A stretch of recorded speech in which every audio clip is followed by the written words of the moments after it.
Nongeye kubasuhuza ndetse no kubaha ikaze mwese mukurikiranye channel y'Umutsindo TV. Uyu ni umwanya w'amakuru agezweho kuri iyi saha, kuri uyu wa kane tariki 18 z'ukwezi kwa karindwi 2024. Ni amakuru ari kubica bigacika hirya no hino ku isi. Ni amakuru kandi twagushishikariza kumva. Muntu utarakora subscribe kuri iyi channel y'Umutsindo TV, nagushishikariza gukora subscribe kugira ngo amakuru nk'aya ajya kugeraho vuba byihuse, ujye umenya uko byitwaye hirya no hino ku isi. Amakuru yacu reka tuyahere kuri iyi nkuru ivuga ko Perezida Yoweri Kaguta Museveni wa Uganda yashimiye mugenzi we Perezida Paul Kagame w'u Rwanda ndetse n'umuryango wa FPR Inkotanyi nyuma yo kwegukana intsinzi mu matora y'umukuru w'igihugu yabaye ku wa mbere w'iki cyumweru. Museveni ku butumwa yanyujije ku rubuga rwe rwa X yabwiye Perezida Kagame ko kuba yongeye gutorwa ari igihamya cy'icyizere abanyarwanda bafitiye imiyoborere ye. Yagize ati kandi nyakubahwa Paul Kagame, ndagira ngo ngushimire wowe n'ishyaka FPR ku ntsinzi mu matora y'umukuru w'igihugu mu Rwanda. Perezida Yoweri Museveni yunzemo ko Uganda ifata u Rwanda nk'umufatanyabikorwa w'imena mu cyerekezo gihuriweho kigana ku kwimakaza amahoro n'iterambere. Ashimangira ko ibi bihugu byombi bizakomeza gukorana mu bifitiye inyungu ibihugu byacu n'umuryango wa Afurika y'Iburasirazuba. Amajwi y'ibanze y'ibyavuye mu matora yo kuwa mbere yatangajwe na Komisiyo y'Igihugu y'Amatora yerekana ko Perezida Paul Kagame yegukanye intsinzi ku majwi 99.15%. Hanyuma yo guhigika Dr. Frank Habineza w'ishyaka riharanira demokarasi no kurengera ibidukikije mu Rwanda na Mpayimana Philippe wiyamamaje nk'umukandida wigenga. Amakuru yacu reka tuyakomereze kuri iyi nkuru ikomeje kubica bigacika. Inkuru ikomeje gusetsa abantu benshi cyane kandi nateye n'impungenge abantu benshi cyane. Mu Bushinwa umugore ufite ibiro 25 gusa yashyize amafoto ku mbuga nkoranyambaga yereka abamukurikira uko ananutse, ariko yiyemeza ko akomeje gahunda yo kurushaho kunanuka kugira ngo agaragare neza. Uwo mugore uzwi ku rubuga nkoranyambaga ku izina rya Baby Things afite uburebure bwa metero 1 na santimetero 60, afite ibiro 25 gusa kandi avuga ko akomeje gahunda yo kwinanura kurushaho. Baby Things akurikirwa n'abantu basaga ibihumbi 42 ku rubuga nkoranyambaga rwa Douyin rukora nka TikTok mu Bushinwa. Bamwe mu bafana be ntibahwema kumubwira ko batewe impungenge n'ubuzima bwe kuko babona ko buri mu kaga kubera ibyo biro bikeya ku buryo budasanzwe, kandi akaba agikomeje gahunda yo kwigabanya.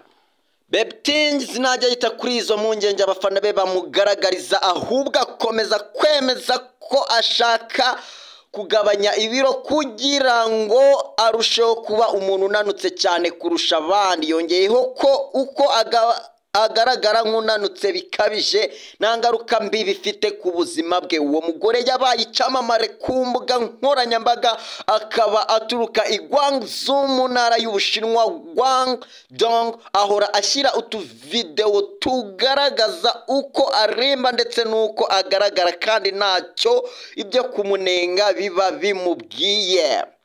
Nyinshi muri video ze Baby Things yigaragaza abyina imbere ya kamera yambaye imyambaro igaragaza amaguru ndetse n'amaboko, bigaragara ko nta nyama ziriho uretse uruhu rutwikiriye amagufa, kandi akunda kwerekana amavideo yipima ku munzani kugira ngo yereke abafana be uko gahunda ye yo kugaragaza ibiro ihagaze. Bamwe mu bakoresha imbuga nkoranyambaga bagize icyo bavuga kuri aya mavideo ya Baby Things. Bamwe bavuga ko yaba afite ikibazo ndetse ko akeneye ubufasha bw'abaganga byihutirwa, akaba abandi bavuga ko kubona agenda mu nzira ari nko kubona igikanka cy'umuntu kigenda cyangwa se kibyina. Umuntu umwe yaranditse ku rubuga nkoranyambaga agira ati birakomeye cyane gutekereza ko hari umuntu mukuru ubaho upima ibiro 25. Undi yanditse agira ati ngewe sinanatinyuka kugendagenda cyane kuko naba mfite ubwoba ko amagufa yanjye avunika. Ngayo nguko amakuru yacu reka tuyakomereze kuri iyi nkuru ivuga ko Perezida wa Leta Zunze Ubumwe za Amerika John Biden yanduye COVID-19 nk'uko byatangajwe n'ibiro bye. Bivuga ko yapimwe ku wa gatatu tariki 17 Nyakanga 2024 bagasanga yaranduye. Biden w'imyaka 81 yarari mu bikorwa byo kwiyamamaza muri Las Vegas, aho yaniteguraga gutanga ijambo mu nama ngarukamwaka ya UNDOS. Nibwo yagaragaweho n'ibimenyetso bya COVID-19. Muganga we yavuze ko Biden yahawe doze ya mbere y'umuti wa Paxlovid, hanyuma akaba agiye kwishyira mu kato mu rugo rwe nk'uko amabwiriza y'ikigo cya leta y'Amerika gishinzwe gukumira ibyorezo abiteganya. Umunyamabanga ushinzwe itangazamakuru muri White House Karine Jean-Pierre yavuze ko ubutumwa bw'umuganga bwagaragaje ko perezida yagaragaje ibimenyetso byo guhumekera hejuru birimo gusohora amazi yo mu mazuru kwa hato na hato, agakorora kadashira ndetse no kumva atameze neza muri rusange. Karine yavuze ko Biden yari ameze neza mu gihe cy'igikorwa cya mbere yakoze, ariko hanyuma yuko yumvisha atameze neza byabaye ngombwa ko apimwa COVID-19. Hanyuma ibisubizo bigaragaza ko afite iyo virusi. Abari bateguye inama Biden yagombaga kuvugamo ya UNDOS US bamenyesheje abatumirwa ko yababajwe nuko atabashije kuyitabira. Nabo kandi barahamya ko bavuganye nawe akabahamiriza ko yasanzwemo COVID-19.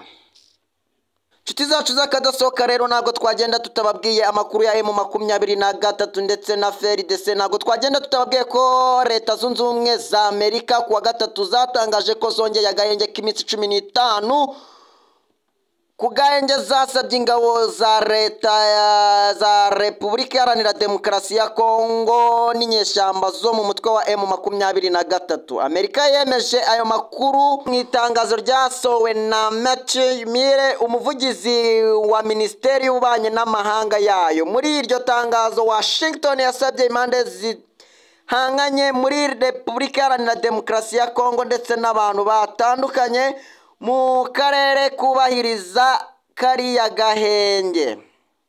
Amerika kandi ivuga ko ikomeje gukorana bya hafi na guverinoma z'ibihugu bya Repubulika Iharanira Demokarasi ya Kongo, u Rwanda na Angola mu rwego rwo gushyigikira ingufu za demokarasi zigamije gucubya amakimbirane ya Kigali na Kinshasa biciye muri gahunda y'ibiganiro bya Nairobi na Rwanda. Ku itariki ya 4 Nyakanga nibwo Leta Zunze Ubumwe za Amerika zatangaje kariya gahenge mu rwego rwo gufasha abakora ibikorwa by'ubutabazi kwita ku banyekongo bavanwe mu byabo n'imirwano. Icyakora aka gahenge karanzwe no kwitana na ba mwana hagati y'ihuriro ry'ingabo za leta ya Kongo na M23 kuko buri ruhande rwashinjije urundi kurenga ku gahenge. Amakuru avuga ko mu gihe cy'aka gahenge imirwano yacakiranyije impande zombi, hari imidugudu yo muri teritwari ya Masisi inyeshyamba zigaruriye. Nshuti zacu rero tubashimiye uburyo mwabanye natwe, tubashimiye uburyo mwakurikiranye amakuru, tubashimiye ko mutwereka ko mudukunda. Nkaba nakubwira ngo niba utarakora subscribe wakora subscribe kugira ngo ujye ubona amakuru byihuse cyane. Mwari kumwe nanjye Dani Dash, nawe ubutaha. Ciao ciao.